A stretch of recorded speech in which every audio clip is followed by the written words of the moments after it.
Hi everyone, welcome back. I'm Michael Sandler, your host on Inspire Nation.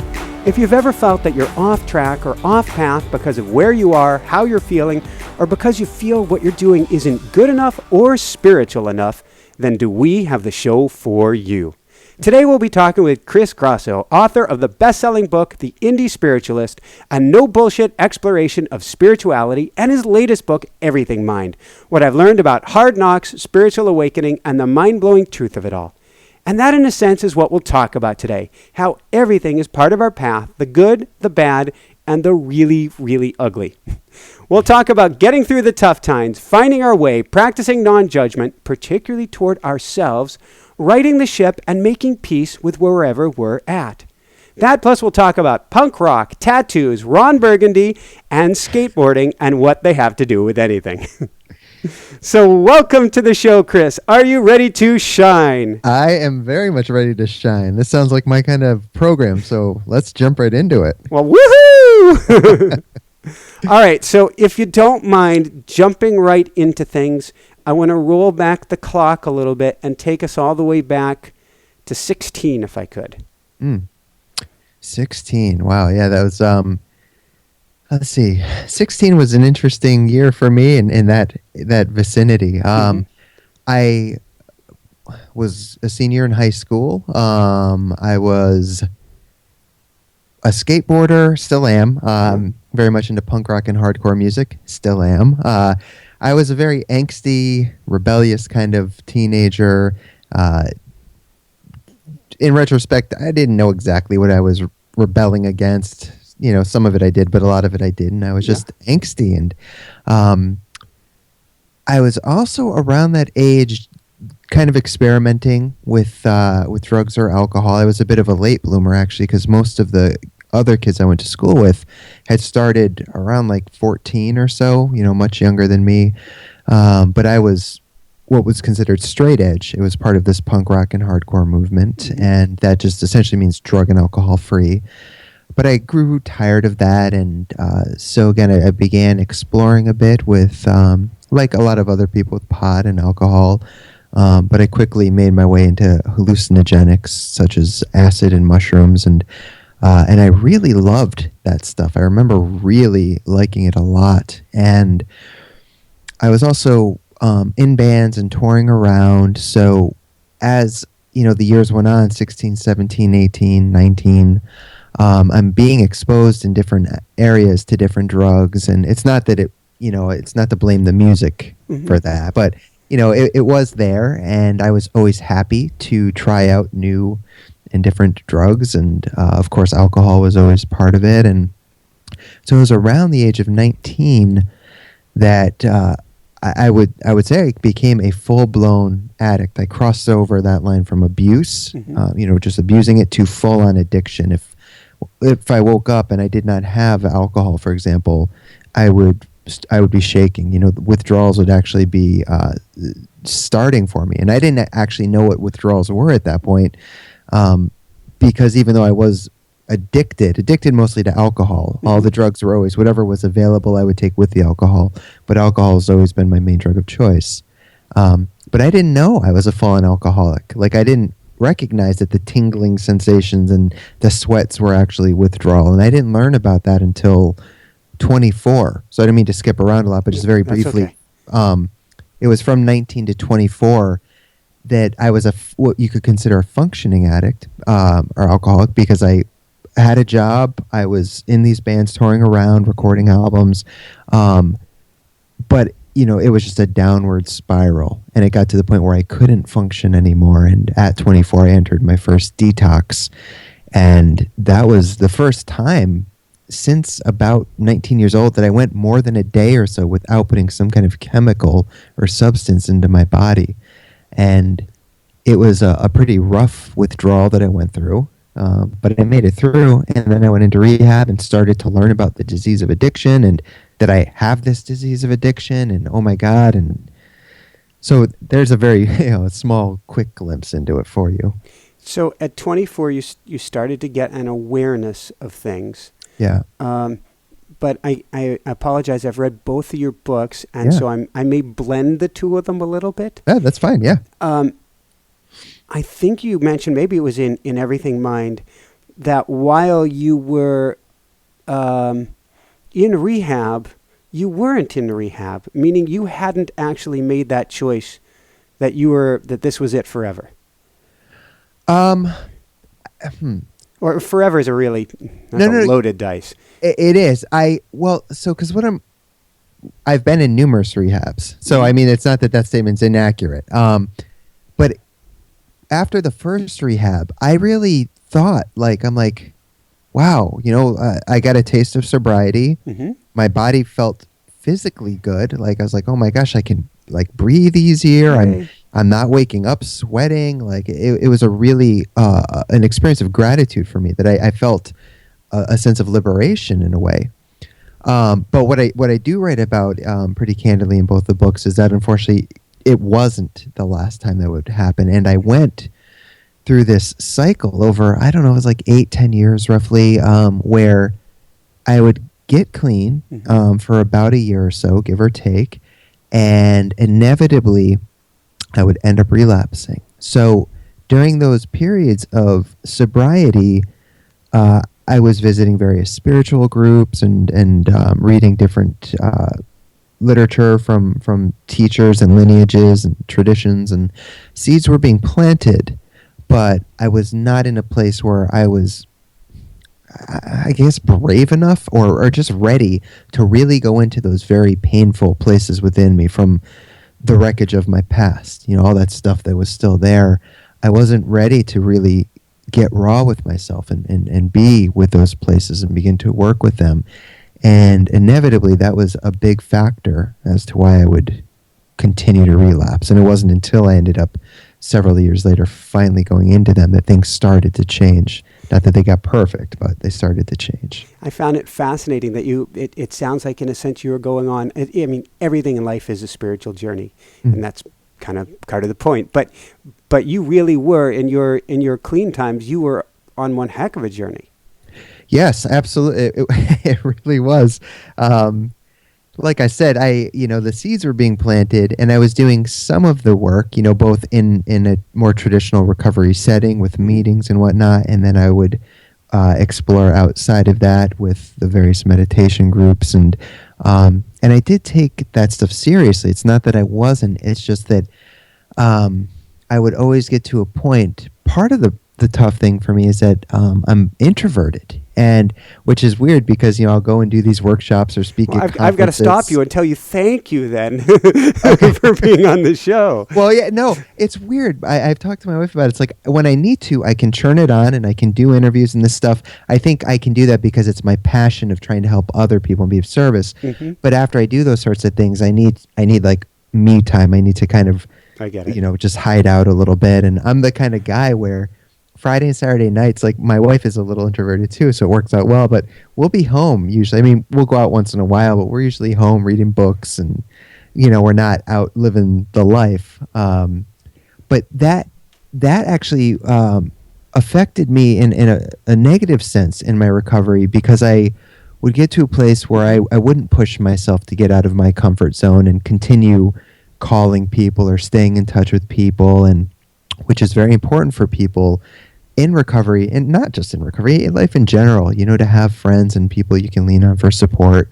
But I was trying to take it on and do it all by myself. Every time I'd get back to that. And I would isolate, and depression would kick in, and then sure enough, I would return to what I knew would relieve some of that pressure and depression and deal with it in a very unhealthy manner. That makes sense. So then, if you don't mind me asking, what was, we all have the bottom. For me, it was God, universe, source with a 2x4 twice over. Yeah. I'm laughing. I'm not. But no, we have to be able to laugh in a way. So I understand what you're saying. Yeah. So what was that point for you? The rock bottom. I mean, there were several rock bottoms. I don't think I had one major one. Well, no, that's not fair. I had several rock bottoms, but I did have one, which was almost 5 years ago now, that it was just, man, I'd woken up in a jail cell after a blackout drunk. And it's not that was the first time that would happen, but it was the first time that I woke up in that place with no semblance of hope whatsoever. I was ready to die. I welcomed the thought of death, and I wanted to die. Now, prior to that, several years earlier, I had made 2 half-assed suicide attempts, and they were more of that cliche cry for help. But regardless of what they were, I was in a bad enough place where I still did what I did, and I ended up in a couple of psychiatric hospitals. And but even then, during those times, I still had this kind of flicker within that knew, like, okay, you can bounce back from this. It'll get better. But this time, about 5 years ago, I felt like that was gone. It wasn't there anymore. There wasn't that little voice inside that was like, you can come back from this. It was just, I want to die. I'm done with this. I'm over it, and I want out. And that was, in retrospect, even talking about it right now, that's scary, because I really was ready to die. Obviously I didn't, thank goodness, but I mean, yeah. But so I mean, they kept me overnight in this jail, and they released me the next morning, and I had to call my parents to come pick me up. This is when I was living in Connecticut, and my mom had to take the day off from work. She only agreed to come get me if I agreed to her to go back into detox, which I said fine, because I could feel the withdrawals coming on, and I knew in detox they would give me medication that would at least help curb that experience a little bit. And I was out of money. I couldn't even afford a cheap bottle of alcohol, so I was like, you know what, fine, I'll just do that. And I did. And then from there I went into another treatment. I mean, it was just, while in detox, it was rough because I'm already in this very hopeless state of despair, and I ended up losing my job that I'd had for a while that I really loved, several years, working with kids. I lost it, rightfully so, but it was still very tough to lose that.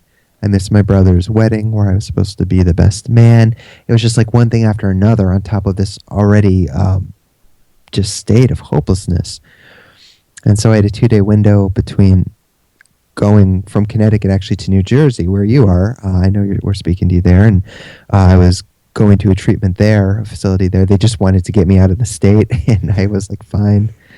But those 2 days, like, I stayed with a friend, and I drank and drank. It was a blackout. I don't really remember those 2 days, but I got to treatment, and things really began to shift for me there in a very deep and meaningful way. What was the start? What flipped the light on? And any idea? Yeah, it was about 2 weeks into treatment. The first 2 weeks were terrible. I was sick, and it was just, it was horrible.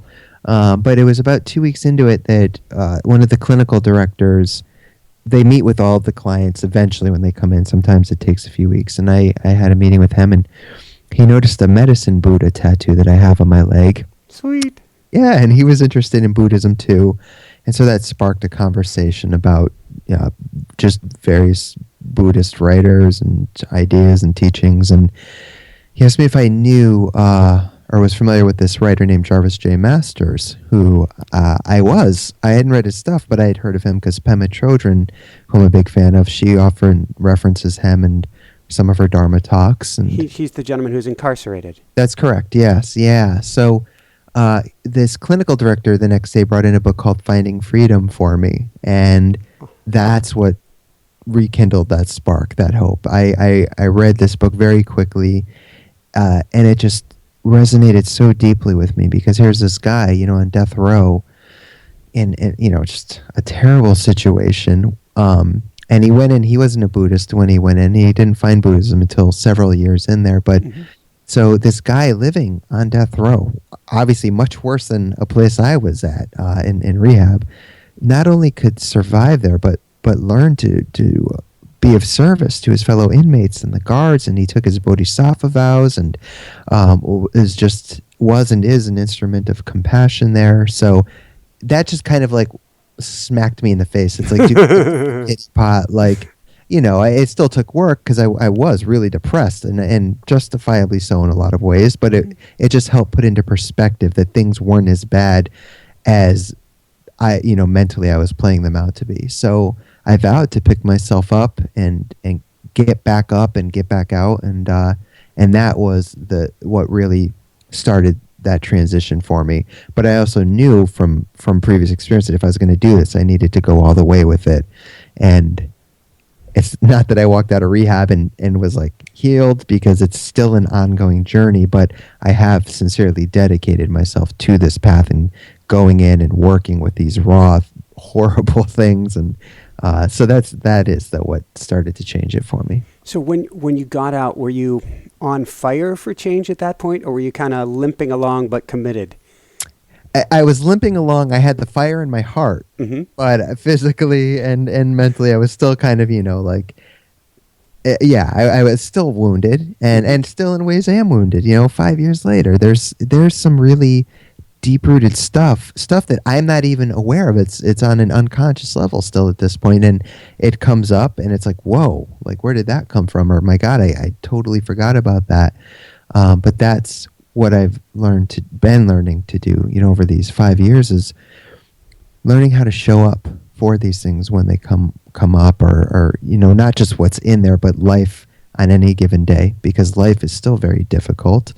But as you learn, or as I've learned to various practices, techniques, and more than anything, learning to be compassionate with myself and gentle with myself in this process, that's what's begun to shift and make a huge difference for me, and allowed me to show up and start loving myself, something I could never do before, and I'm still not perfect at, but I'm definitely more all right with myself today than I was, and that's a big thing for me. I'm grateful for that. Beautiful.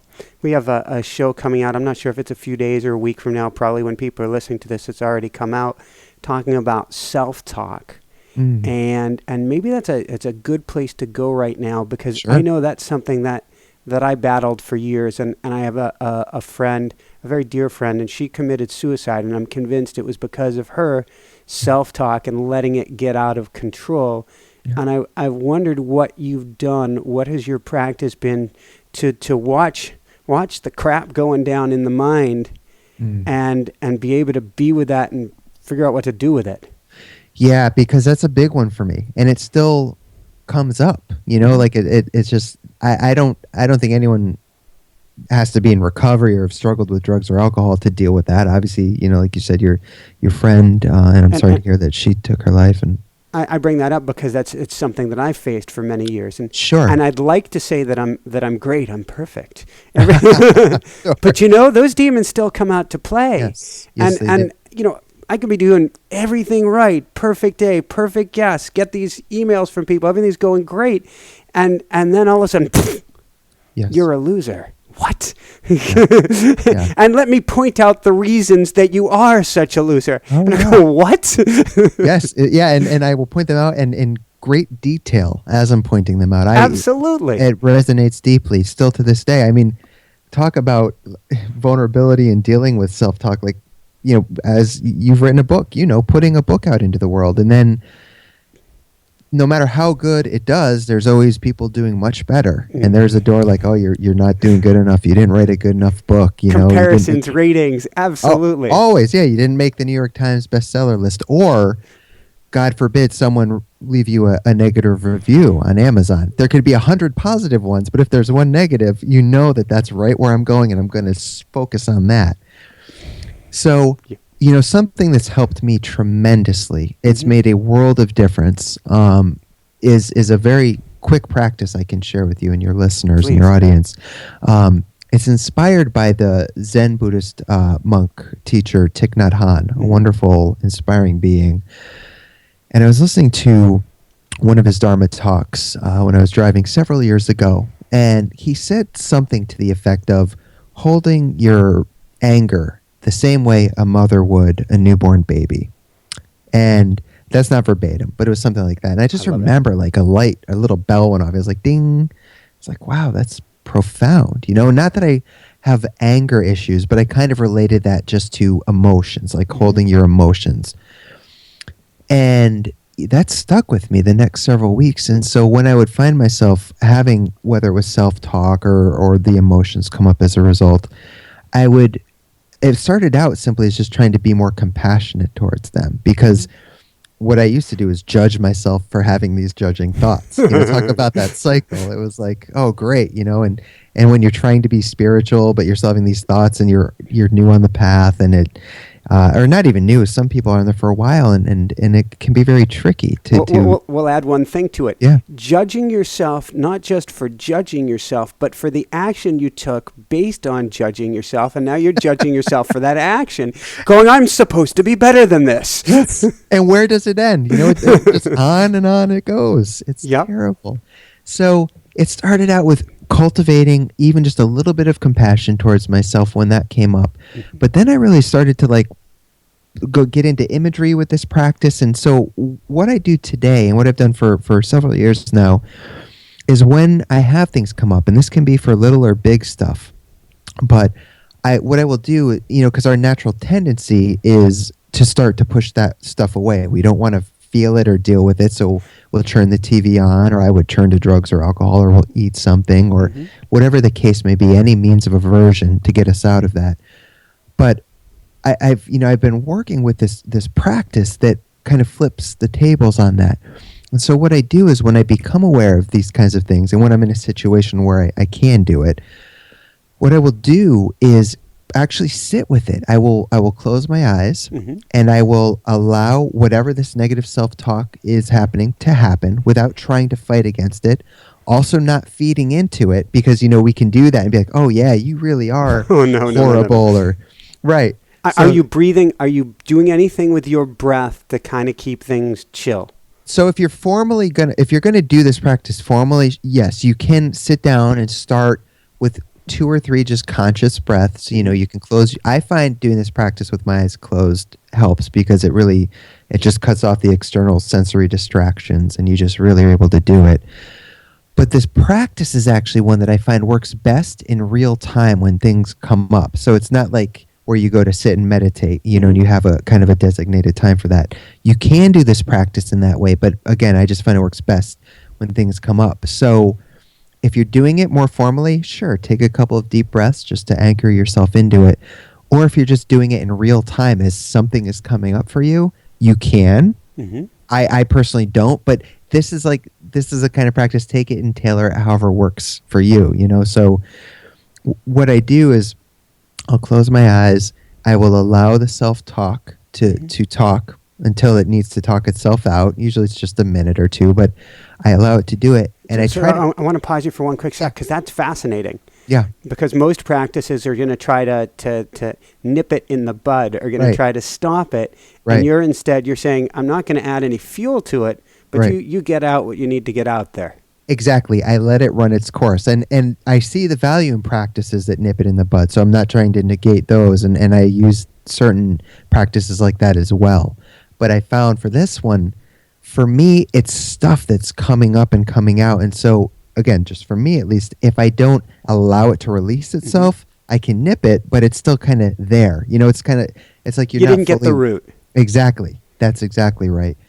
So I watch it from this place of what could be called witnessing awareness. It's just the presence that's underlies every minute of every second of every day of our lives. It's this unpartisan or unbiased witnessing awareness. It's just always there witnessing things. Now, I write about this practice, and I write about it much more formally. So if anyone's curious, it's in the books. But I will, from this witnessing awareness, from this place of non-judgment, you allow these thoughts to come up, watch them, allow whatever subsequent emotions they create to come up, and be with them. Don't try to push them away. It's unpleasant, yes, but just watch them, be with them. And a minute, 2 minutes, sometimes it might take 10 or 15, but allow it to kind of play itself out. Mm-hmm. And once you feel like it's gotten itself out, it's rooted itself, the next step, and this is kind of where the big change from the aversion that we usually do happens. And this is where what I mentally do is I imagine taking these words and sentences, if there's any imagery that comes along with them, the emotions, and actually wrapping all of it in a white blanket, very much in the same way a mother would wrap a newborn baby.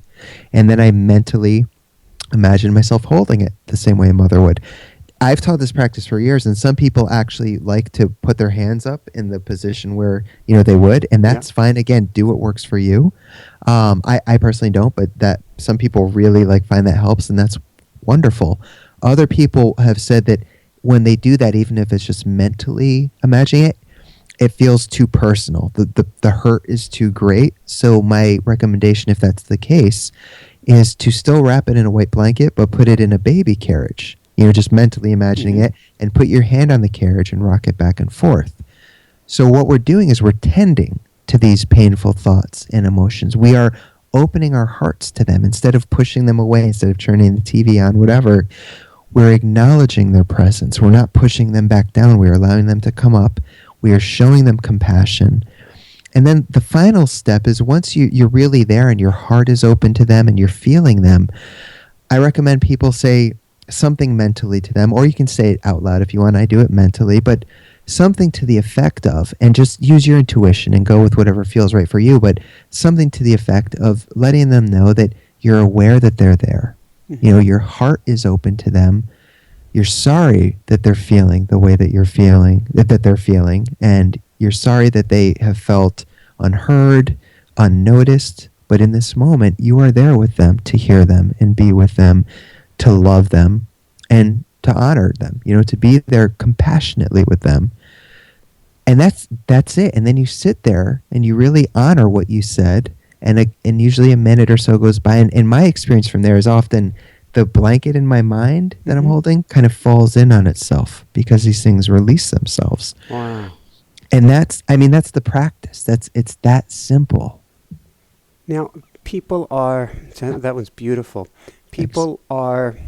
We are all so good at flipping this around on ourselves.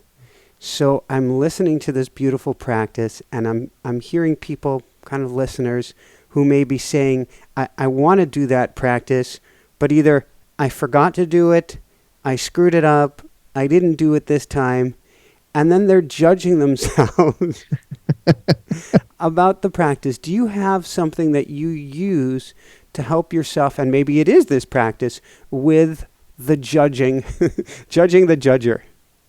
Well, we could go back to Thich Nhat Hanh again, and we could use a nip it in the bud practice, just to go opposite. And a tried and true teaching is always coming back to the breath. And I love, like Thich Nhat Hanh will talk about, he will often give little slogans or gathas to use as you breathe in and out to bring you back and fully root you back into this present moment, so we're not lost in these habitual thoughts. And a simple one I really love is breathing in, I calm my body, or breathing in, I am calm. Breathing out, I smile. And you can just mentally, mentally say to yourself, breathing in, I'm calm. Breathing out, I smile. And you actually bring a little smile to your face. Hard not to.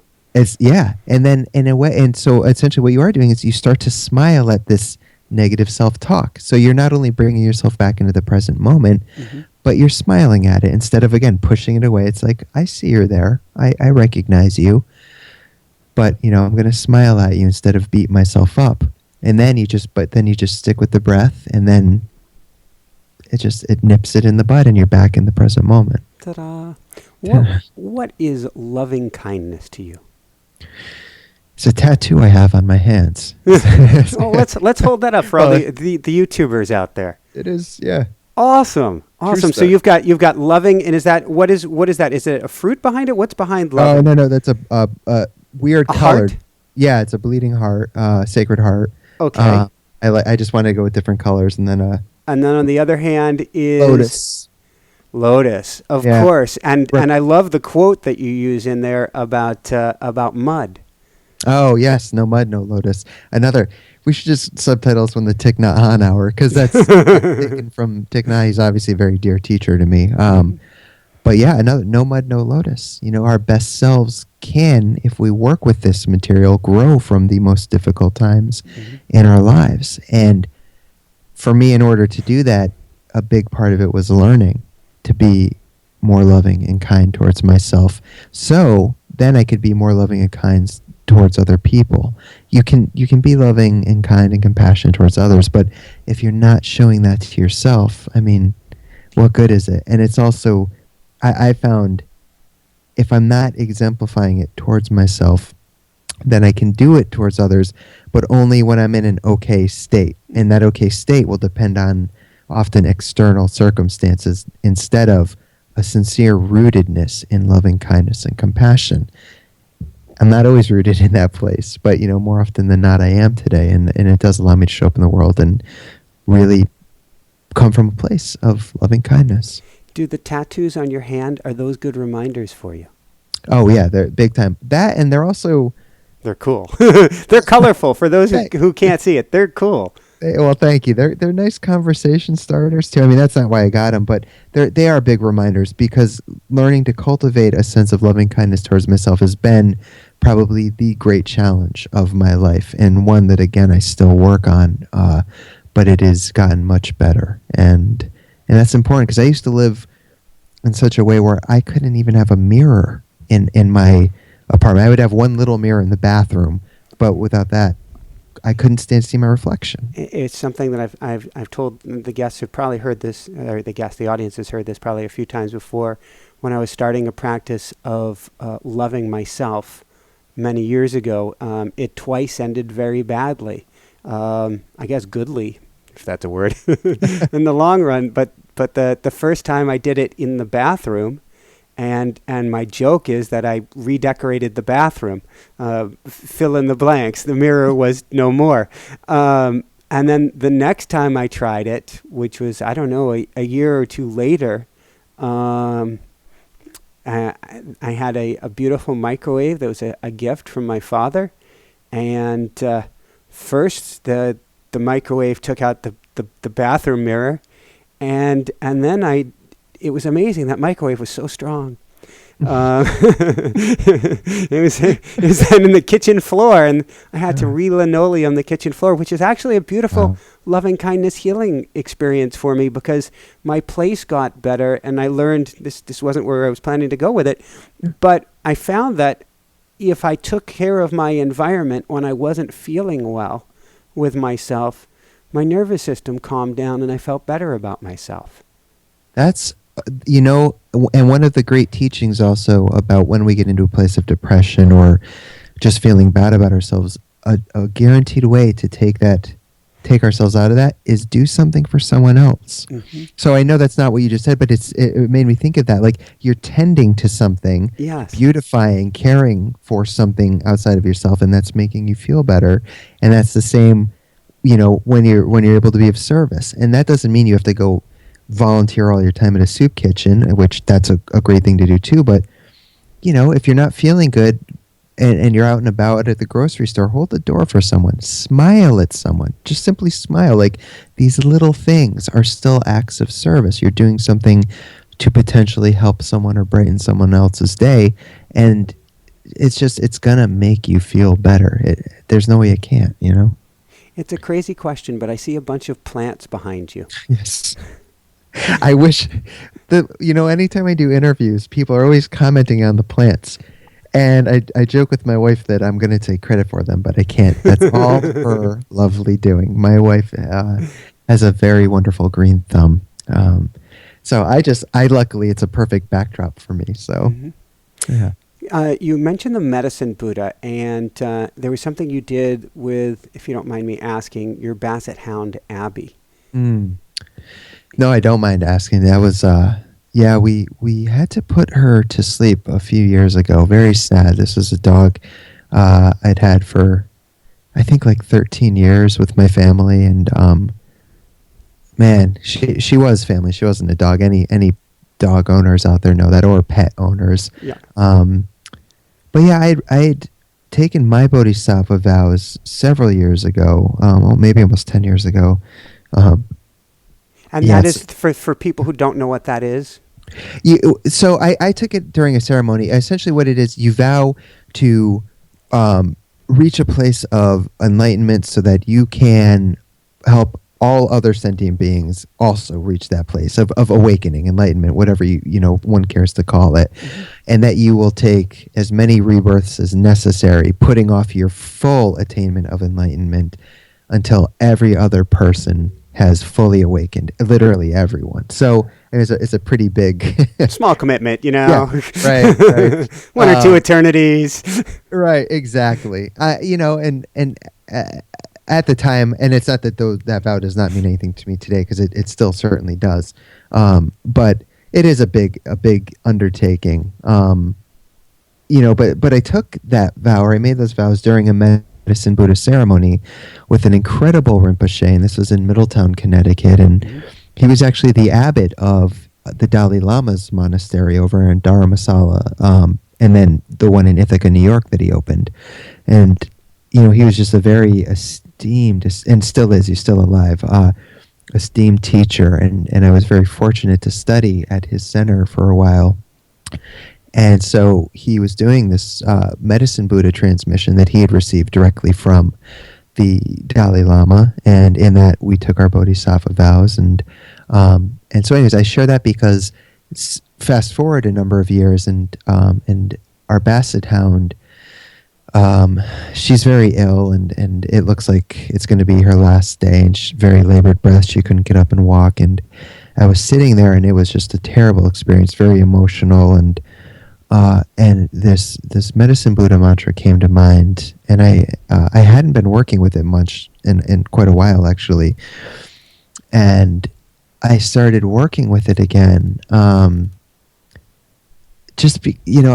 I don't know. It was just something about the healing nature of it, and it was like a tumultuous kind of storm, that was going on within me, and as this mantra came, it started to calm that storm. It started to help me. The pain was still there. It's not that it made me feel better, but there was a sense of spaciousness around the pain. And I'm struggling with my words right now because it's still... That's okay. It's just... she's still in my heart, and I love Abbey. We actually... My wife made a really lovely shrine for her, and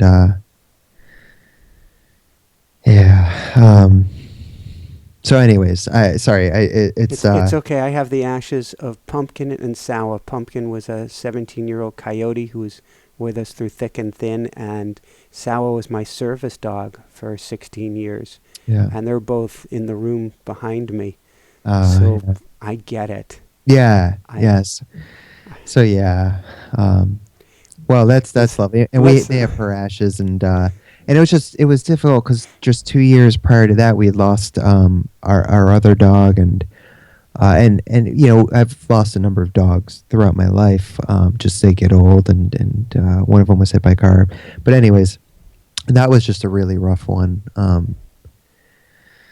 But that from what I understand is that mantra, after you said it, she at one point she was ready to pass, and so so here's the interesting thing, and I do write in the book that I'm not saying that it was the mantra that caused this. Who knows? Yeah.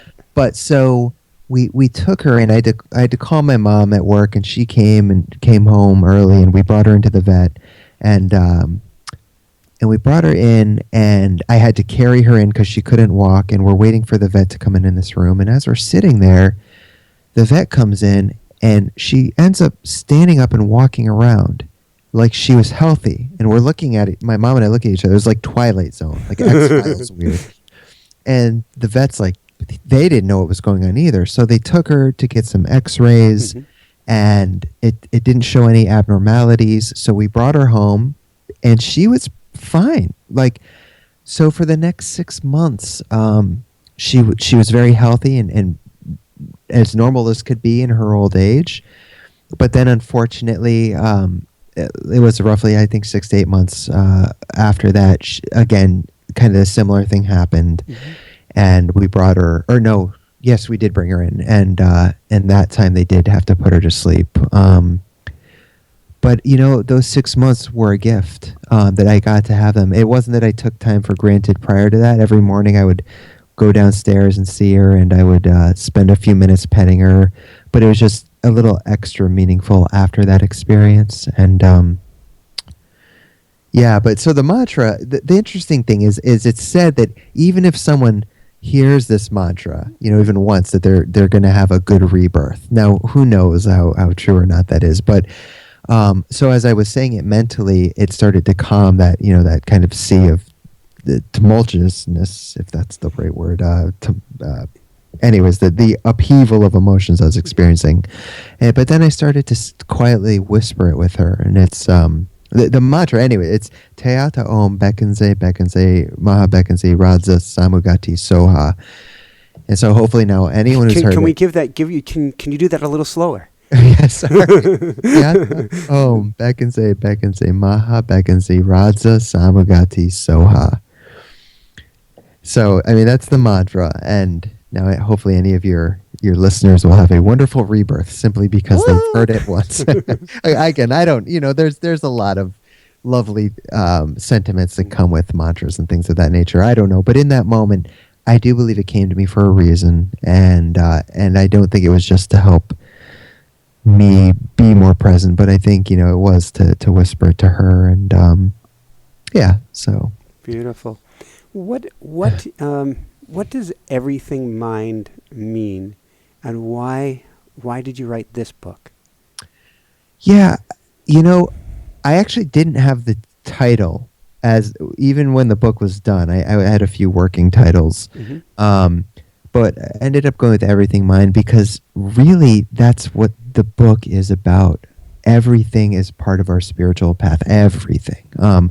The light and the dark, the joy, the hope, the terrors, the failures, all of it. Learning to embrace these things as equally suitable teachers and lessons on our path of awakening.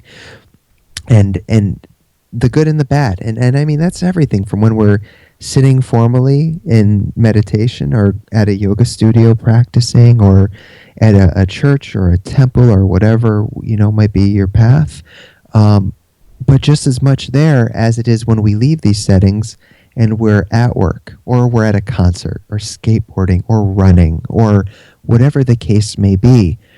It's spiritual at all times. The spirit imbues all things. I mean, that's at least my experience. It's very important for me to say that when I speak, I only speak from my experience, and I'm in no way saying that I have this definitive answer or truth. But in my experience, thus far at least, that is the truth for me, is that it is all spiritual in nature. And when we start to compartmentalize spirituality as only happening at these formal designated times, then we're cutting ourselves off from so much wonder and beauty in the world, so many more spiritual experiences. So that's in a nutshell, Everything Mind.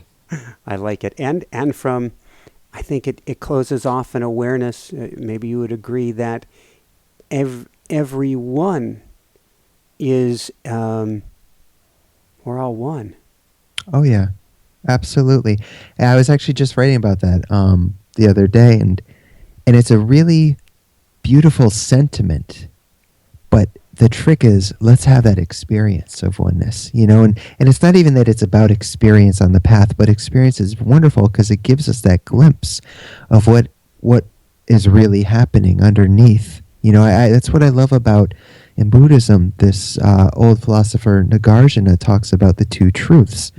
The truth of the relative, which is form and everything that's going on in this form world, and the truth of the ultimate, which is that which is formless, the underlying everything, that I'm sorry, it's the underlying formlessness out of which everything arises.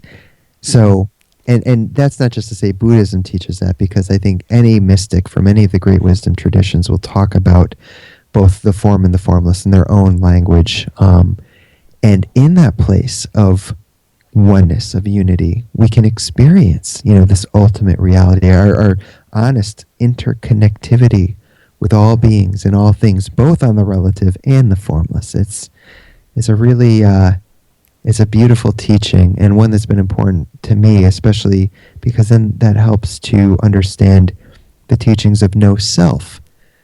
Saying that of course there's a self, there's me and there's you, but no independent self as in a separate self. The self that we consider ourselves is just a composite of all these different factors and body parts and parents and grandparents, and anyways, all these things had to come together to create the self, and we rely on so many other things, and so it's all interconnected. It's all interbeing all the time.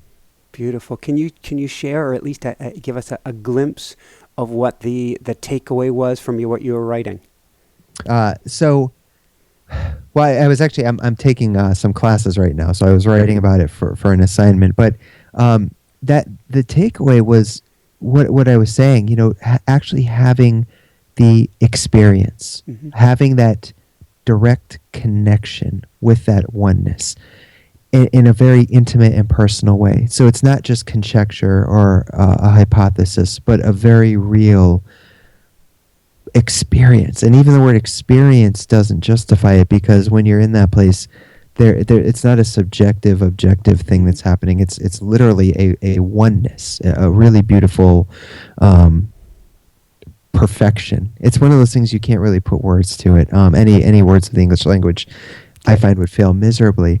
But that was the takeaway, was that having that experience helps, at least in my experience, to continue to lay aside my heart armor and the protective barriers I've set up for me and you and the outside world, and understanding that there, yes, on this relative level, there is me and there is you, but underneath that, there isn't me and there isn't you. There is a beautiful oneness that unifies us. Yeah, so that was the big takeaway, and continues to be the big takeaway.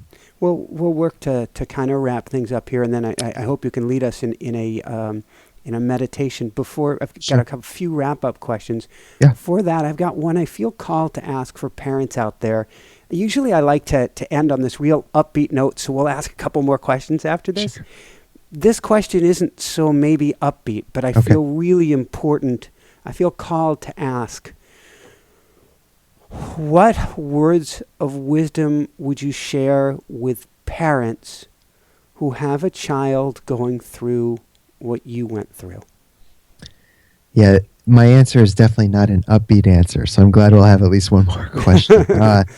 This is my least favorite question to answer, but that's not to say it's not important. It's an extremely important question and conversation to have.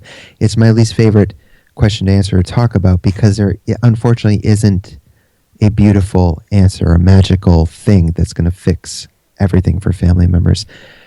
What I mean by that is, unfortunately, for most people who have gone through what I have gone through, struggling with drugs and alcohol, it is not until they hit some kind of a rock bottom that they are going to take it upon themselves to start to get better. They have to be the ones. I had to be the one that wanted to get better. No one could love me into it. I had to do it myself. I was just talking to a friend the other day who has, she called me, she's like, I have this friend, she called me from Connecticut, he's in Oregon. What do I do? How do I help him? And I had to tell her the same thing. It's not that there aren't things you can't do. You can be there for them. Of course, you don't stop loving them, but you don't enable them. And a lot of parents and family members don't even know what enabling is. What enabling is if you're supporting them in their addiction financially, if you're giving them money for rent, but knowing it's probably going to something other than rent, you're actually loving them to death, quite literally, because by enabling them to continue that behavior, that's the place it ends. It's either going to end in the 12-step fellowships, jails, institutions, or death. Those are the only three outcomes. I've been to 2 of those 3 places, and it is not pretty. The bit of hopeful thing I can say to that is that each person's rock bottom is different. So your rock bottom doesn't need to be waking up in a jail cell going through withdrawals like I did many times. It doesn't need to be losing your job, losing your family members. Your rock bottom can be, I have had enough of this. Mm-hmm. I don't want to continue living this way, and I need help. It can be more of an emotional, mental rock bottom. And then that person decides, I need to do something about this. And from there, they go in and get the professional help that they need, because it's not something, if the person's crossed that line from abuse to addiction, and they are in full-blown addiction, not only do they need to detox professionally, because in some cases with alcohol and benzodiazepines, which are pills, the person can literally die from withdrawals. So they need professional care going through that phase. But then after that, they need to go into some kind of a treatment program, whether it's 28 days, 3 months, who knows? I mean, that's up to the professionals to determine. Mm-hmm. But they need education and they need guidance about how to learn to live again without these drugs or alcohol, and how to replace these things in their lives with healthier habits, with filling that gap, because there is going to be a big gap for the person that goes through that loss. It's quite literally like mourning the loss of a loved one, because this drug, this alcohol, has been there for you. And so it's a very tough transition to make. So if you're a parent or a family member, that's important to understand. And the last thing I'll say to that is, please take care of yourselves. I know it can feel very counterintuitive for you to take care of yourself when you see your son or daughter or nephew or whomever struggling. They're there, they're strung out, they're, whatever the case may be, and you don't feel like you're deserving of feeling good because this is your loved one. I've not gone through that in their shoes, so I'm not going to pretend like I understand that pain. I can begin to imagine what it's like through conversations with my own parents. But please take care of yourself, for yourself and for your loved ones, so that when they are ready to get help, you are in the best physical, mental, emotional, spiritual place you can be to really be there for them and help support them. I'll say a small woohoo. All right, yeah. So hopefully that's a positive note. It's just, the reality, unfortunately, is that the person that's struggling has to want to do it themselves. And unfortunately, in most cases, it does take hitting some degree of a rock bottom to become the catalyst to do that. Makes sense. So let's shift gears. This is going to be one of those radical 180s. All so right. You might need to seatbelt and hold on. It's like pulling a giant train, ka-dunk, on the tracks here. A question we like to ask just before the end to everybody is, what brings you the greatest happiness, or what I call the woohoo factor? Oh, man. My family. Really, I mean, there's a lot of things that bring me a lot of joy, but I can tell you I don't smile a bigger smile, or I don't feel a stronger sense of warmth in my heart than when I'm with my wife and my daughter, and of course my parents and my brother and my nieces, and it's family. It's really that, I don't know, just unconditional love that my parents and brother have shown me, and through the addiction, and then later on my wife and stepdaughter have taught me through just our relationship. And aside from that, the fact that this morning I didn't wake up going through withdrawals, and that's not lost on me. Like this morning, I woke up and I was healthy, and I had a smile on my face, and I don't smile every morning, but more mornings than not. And that in and of itself, I will never not be grateful for that. That's huge. So there's so much to really be joyous about. But yeah, that I think is the family is the big one for me. I love it, and the wisdom behind waking up and knowing, hey, I'm doing pretty good here this morning. I think we all need to hear that. Yeah. I know where I was last night. I don't have to go out and wonder if if I've hurt anyone, or my car is a wreck, or it's anyways. But yeah, that's the extreme side of it. But even for those who don't struggle with addiction, like, hey man, like, here we are today. It's all right. And even if it's not all right, this too shall pass. All things are impermanent, and it can only get better from here if you're in a bad place. So there's a beautiful snowstorm outside as we speak, and we were talking offline about it beforehand, and this to me is the snowstorm that's ushering in spring. Yes, right. I'll remind that of my shall wife. Pass. I'll remind my wife of that later, because she has had it with this winter. I can't blame her, but yeah. So where can people go to find out more, to find your writing, and to find your books? Yeah, they can just go to my website, theindiespiritualist.com. The books are available anywhere books are sold, either Amazon online or in stores. They're all over. But yeah, the website has my social media contacts and whatnot. So Beautiful, beautiful. And if you didn't catch that, if you're driving down the road, just go to inspirenationshow.com and you'll find all the links, and we'll get you over to Chris as well. So before we do a meditation here at the end, are there any last words of wisdom that you would like to share with people? I think what we were just talking about, really just finding something to be grateful for each day, no matter how big or how small. I think that does wonders. I think that would be it. Just a little bit more gratitude, a tiny bit more every day. So that would be my 2 cents. Beautiful. Woohoo! Yay!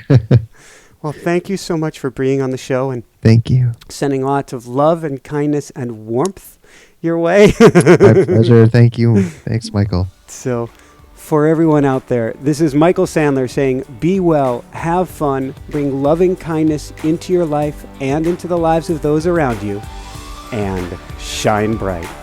Woohoo! Thank you. Thank you. Thank you very much. This was a Hi, real everyone. pleasure. Thanks so much for watching. If you enjoyed it, be sure to like below. Also, leave your comments. Have some real fun with it. Subscribe to our channel where you're going to get more great videos, more interviews coming up. And check out our website, inspirenationshow.com. That's where you'll find tips, blogs, information, videos you won't find anywhere else, and useful and helpful resources to really help you kickstart your life and to shine bright. Thanks so much again. Thank you for your support. Like, comment, subscribe. See the website. Thanks so much and have fun. Of course, shine bright. Woohoo!